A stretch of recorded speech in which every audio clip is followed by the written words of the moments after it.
Friends, welcome to JVC kitchen. అందరూ బాగున్నారండి? మేము కూడా బాగున్నాము. ఈరోజు మన స్పెషల్ రెసిపీ వచ్చేసి పాలన్నం అండి. ఇదిగోనండి రైసు. నేను ముందుగా ఒక 10 నిమిషాల ముందు కడిగి పెట్టుకున్నాను. Rice 400 grams. ఇదిగోండి గ్లాసుడ్ అయ్యింది. అయితే ఇప్పుడు గ్లాసున్నర పాలు తీసుకున్నాను. ఇదిగోనండి తగినంతగా షుగర్ వేసుకుందాం. బాదం పప్పు, జీడిపప్పు, పిస్తా పప్పు, యాలకులు, కిస్మిస్లు. ఇంతేనండి దీనికి కావలసిన పదార్థములు. పాలన్నం తయారు చేసే విధానం చూద్దామండి. మొదటగా మనం పాత్ర పెట్టుకుందామండి. ఇదిగోండి గ్లాసు బియ్యానికి గ్లాసున్నర పాలు పెట్టుకున్నాను. నేను వేసేస్తున్నాను. ఇందులోను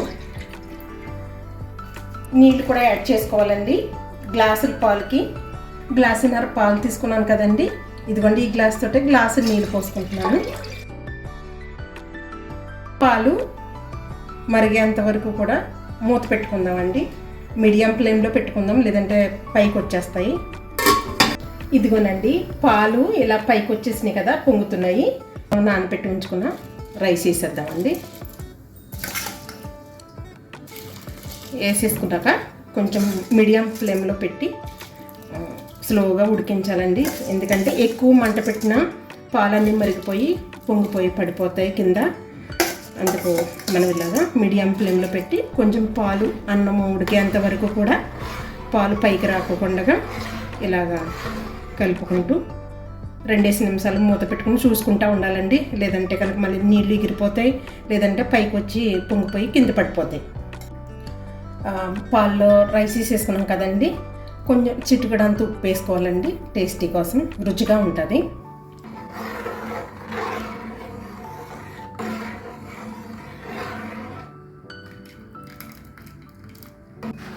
పాలు అన్నము కూడా ఎంతవరకు ఉడికిందో చూద్దామండి.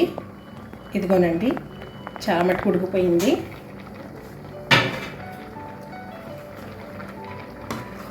పాలన్నీ కూడా ఎగిరిపోయినాయి చాలా మట్టుకిని. చూడండి సాఫ్ట్గా కూడా అయ్యింది. ఇదిగోనండి సాఫ్ట్ అయ్యింది. ఇప్పుడు చక్కెర యాడ్ చేసుకుందామండి. నేనైతే 1 కప్పు తక్కువగా తీసుకున్నాను. అదే పాలు కొలిసిన కప్పుతోటే కొంచెం తక్కువగా తీసుకున్నాను. కావాలితే ఇంకా ఎక్కువ కూడా చేసుకోవచ్చు, తగ్గించుకోవచ్చు.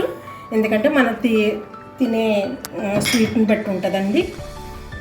ఇప్పుడు ఇదంతా కూడా కలిసేంత వరకు ఇలా కలిపేసుకుందాము.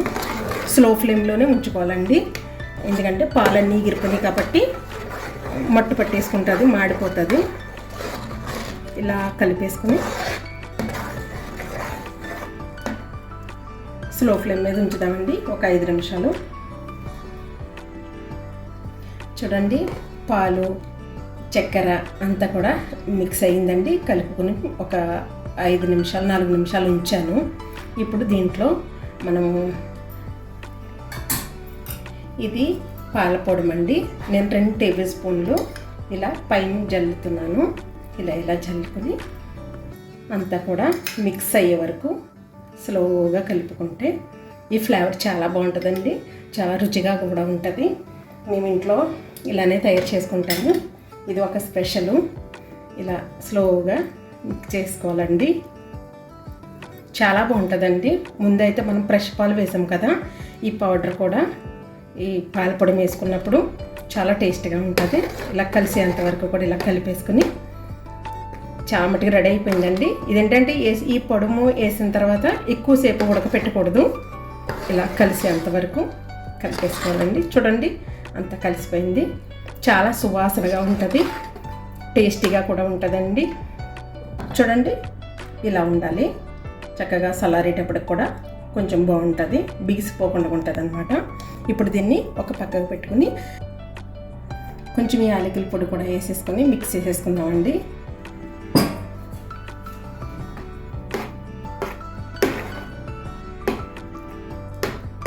ఇలా కలిపేసుకొని మొత్తం మూత పెట్టేసుకుంటే చక్కటి సువాసన వస్తుంది. ఇందాక చూపించాను కదండి నట్స్ ఏమేమి ఫ్రై చేసుకుని వేసుకుంటే బాగుంటాయని. ఇప్పుడు మనము నట్స్ ఫ్రై చేసుకుందామండి. మనం నట్స్ ఫ్రై చేసుకుంటానికి బాగానే పెట్టుకుందాము. దీంట్లోనే 2 టేబుల్ స్పూన్ల వరకు నెయ్యి వేసుకోవాలండి. నెయ్యి వేడయిందండి. మనం ముందుగా బాదం పప్పులు, పిస్తా పప్పులు కూడా వేసుకుందామండి. జీడిపప్పులు, కిస్మిస్లండి. ఇవన్నీ కూడా స్లో ఫ్లేమ్ మీద ఫ్రై చేసుకుందాము. లైట్ బ్రౌన్ కలర్ వచ్చే వరకు కూడా మనం ఇలా స్లో ఫ్లేమ్ మీద వేయించుకోవాలండి. వీటిని మనం ఈ బాదం పప్పులు, పిస్తా పప్పులు, జీడిపప్పులు కూడా ఇలా బ్రౌన్ కలర్లో ఫ్రై చేసుకున్నాం కదండి. ఇప్పుడు ఇవి తీసుకుని మనం ముందుగా రెడీ చేసి పెట్టుకున్న ఈ పాలన్నంలో వేసేసుకుందామండి.